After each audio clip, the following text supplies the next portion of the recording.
And if that's not everything that I believe in, I don't know what is.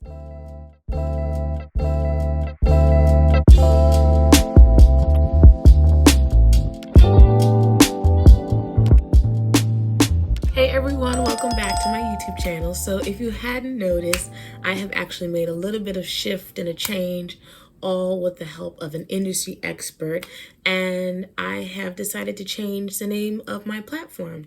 It is the Dragonfly Life. I love dragonflies, and weird as it may seem, they truly started appearing in my life, and I started noticing them at a time when I had so much going on, and I really was beginning to lean more into my self-care, my self-love, and being so I guess as quirky as I am, I really was just kind of like, I keep seeing dragonflies. What does this mean?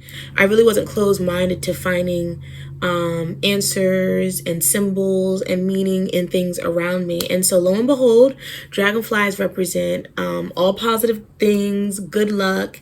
And I actually jotted them down so I don't miss anything. But they show you that you have the ability to overcome hardships, change, is coming, new beginnings is on the horizons, and they remind us to truly reconnect with our own strength, courage, and happiness. And if that's not everything that I believe in, I don't know what is. I mean, that really is at the core of self-love and self-care as well. You know, being able to create your own happiness, have the courage to say what needs to be said, give yourself the love that you need, the support that you need, and the care that you need, you know, and then having the strength to be able to do it all. You know, it's not for the faint of heart. It definitely takes discipline, commitment. It is a lifestyle. It's not just a take a bubble bath, get your nails done, and boom, you've checked off self-care for the day. Okay, so you know, that's what's kind of behind the name, if you will, with my life coaching services. But enough about that. Let's get into this video.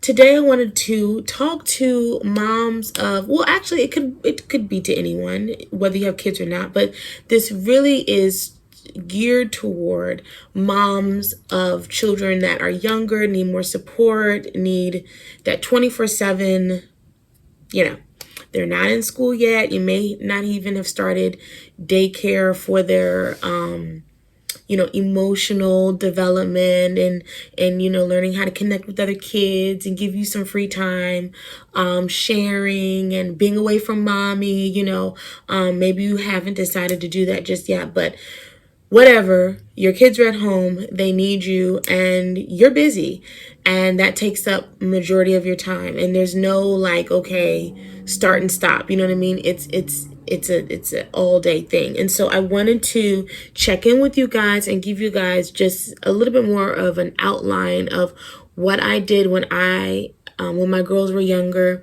and it was so easy to let the day-to-day get away from me, and I hadn't done anything for myself aside from pull myself together to get through the day and eat. Okay, and sometimes I wasn't even staying hydrated, you hear me?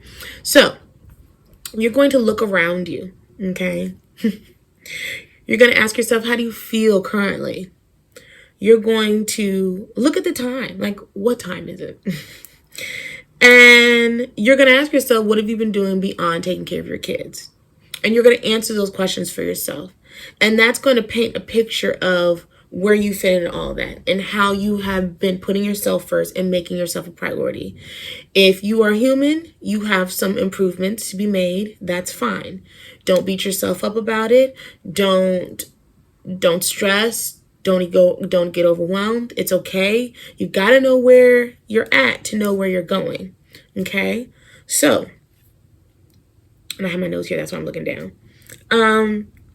Out of all that you do in a day and for your kids, what are the things that you do for yourself that make you feel your best, make you look your best, make you feel ready, prepared, rejuvenated, positive, even excited about your day? What are those things? Where do those things fit into your day? And how can you set aside the time to do it? How can you allow yourself that grace? How can you support yourself in that way? And for some women, it may not be first thing in the morning. That's okay.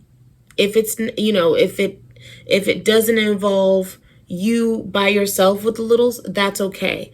When your mom comes over, or a friend or a neighbor, or whatever type of support village you have, when you have help, can you use that time? When your man comes home, when they daddy is there, when or grandparents, okay? Can you utilize that opportunity? Is it things that you can do around the house, or do you need to go outside of the home? Is it a class, a workout, a walk?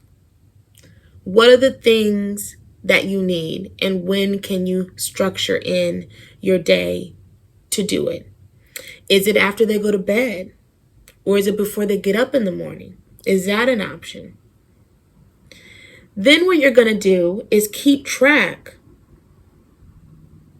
of when you're able to do it and what works, because you may have to try different things. You may have to explore different opportunities and say, okay, I actually don't like getting up at 4 or 5 in the morning to do what I want to do. I actually don't like staying up late to do what I want to do. You have to feel it out. And that's why that was one of the top questions of, how do you feel currently with what you are doing? Because motherhood is a gift. Being able to stay home is a luxury.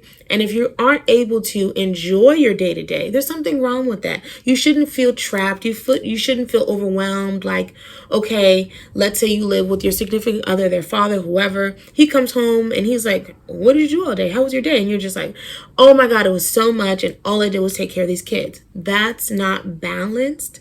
That's not normal. And that's not what you have to accept in this phase of your life. Okay? Or you may be the type of mom that hadn't considered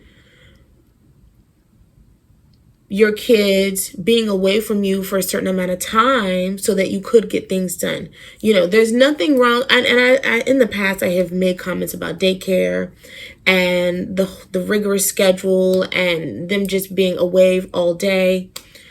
That comes from my experience when I had to do it and I didn't want to do it. And I would have preferred keeping my youngest home longer. And, dropping them off at 6 and picking them up at 6 did not feel good to me. And she was constantly sick. But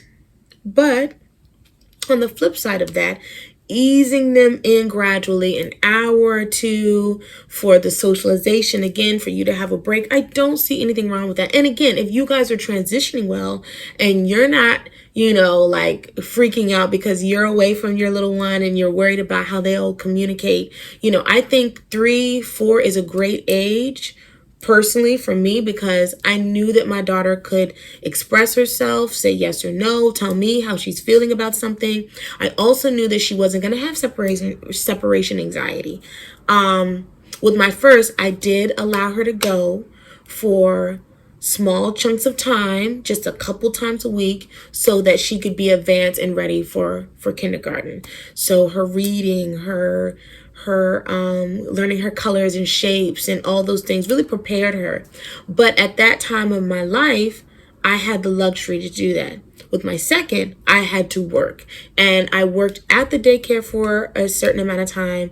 And then if I wasn't doing that, I had a babysitter come to the home. So this is another option. You can have a nanny, a mommy's helper, or a babysitter come to your home and give you a couple hours, and they can do the laundry, they can clean, they can do whatever while you do other things that are a priority to you, that you need to get done, and that really help you be productive in your own personal life separate from mommying. Okay, so that was just a little segue, but let's get back on track. So where was I? You're going to keep track. Now, for those of you who aren't like me, pen and paper, it doesn't have to be a giant planner. I've talked about planners before. I keep this pen in here, this little zippy. It's cute, it's small. I put it in my purse. I can keep it in my nightstand. It moves around everywhere with me. It's like a brain dump for me to just keep track of whatever. So you don't have to have a giant, calendar year, like academic heavy duty planner, Monday through Sunday, with the hours and all that stuff. It can just be a cutesy notebook. But what this is going to help you do is to literally see what you've been doing, what's been working, what hasn't been working, and where your habits are. And if you're not a pen and paper girl, use your cell phone, use an app, use your notes, use Google Calendar reminders and set your timers and your alarms and, do it that way so that you can create a new habit of making this a priority, making this just as important as everything else. And again, doing it so that every day you're working at this so it doesn't fall by the wayside again. Not to beat yourself up, but you have to do it and practice it to get good at it and get it into your system, make it into a routine, okay? What else? Oh, because let me say this, if you're not keeping track, it really can be out of sight, out of mind. And, that just comes from things pop up. No 2 days are alike with motherhood and, doing all the things. And again, going back to your habits, you're not used to this. So you're going to need to help yourself. Oh my gosh, I just said I was going to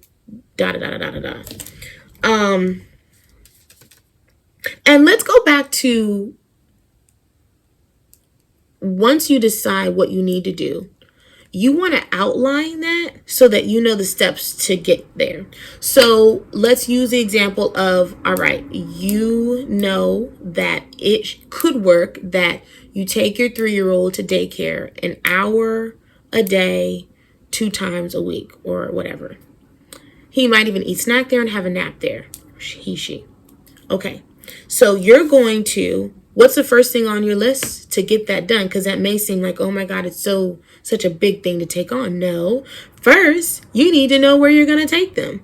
So you're going to take a little bit of time and make a list of all the daycares in your area. Maybe even, really nice Montessori schools may have a preschool program or a private school or a home daycare, whatever.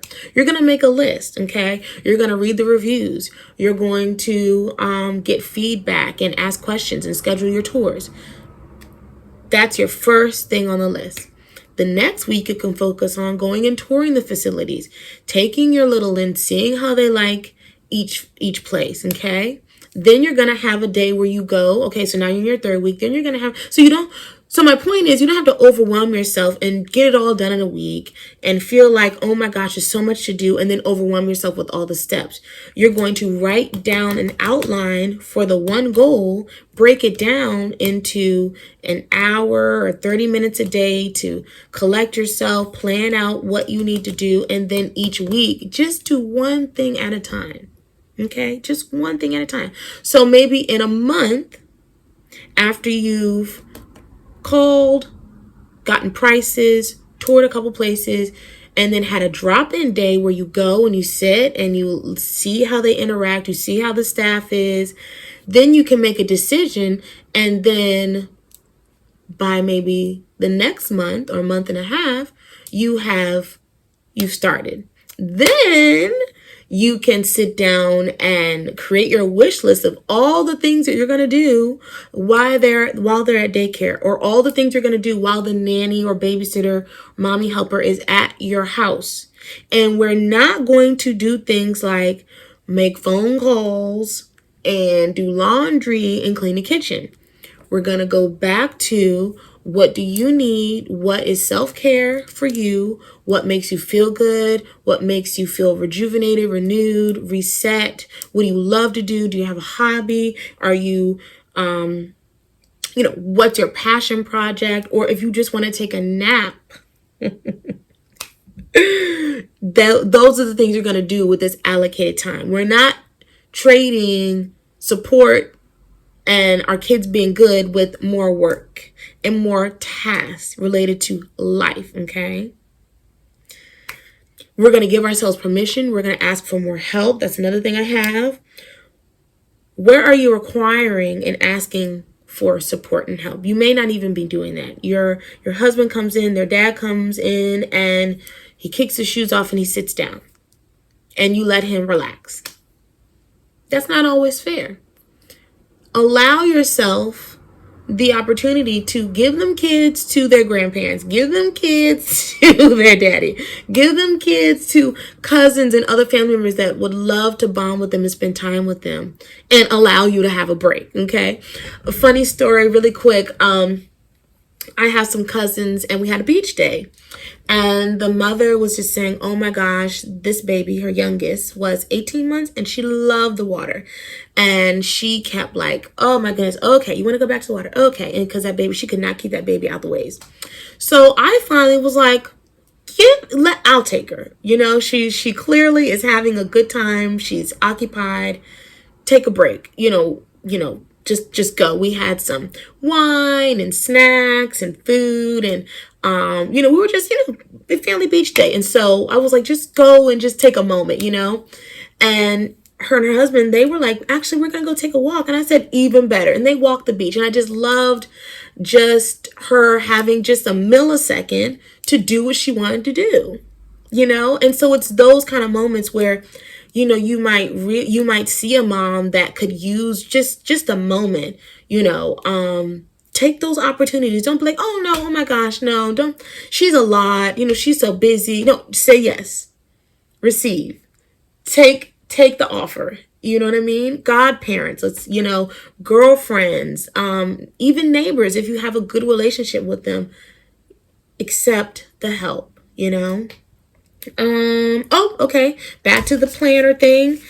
Calendar, you got to put it on a calendar, that goes kind of back to the scheduling. But if it's a hard date, if it's a hard appointment, you won't let anything else pop up and take you away from that. So let's say you are getting into a rhythm and you've scheduled this time, and your husband says, hey, by the way, actually, could you pick up my dry cleaning at this time? Or someone calls and wants to talk, or something distracts you away from this exact moment and day and time that you reserve for yourself.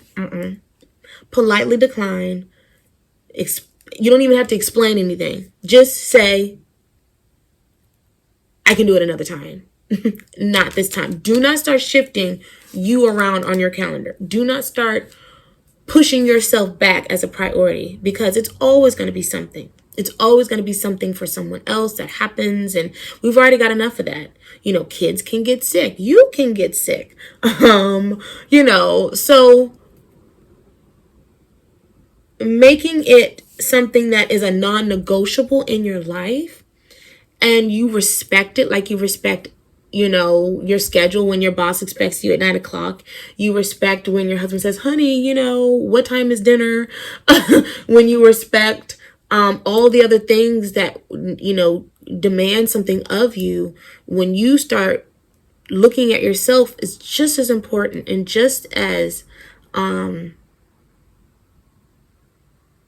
priority, it really does help you, again, make it a habit and help you improve your lifestyle. Because the goal of motherhood and wifey and all the things we have to do is not to be busy and pulling our hair out and looking like who done it and why.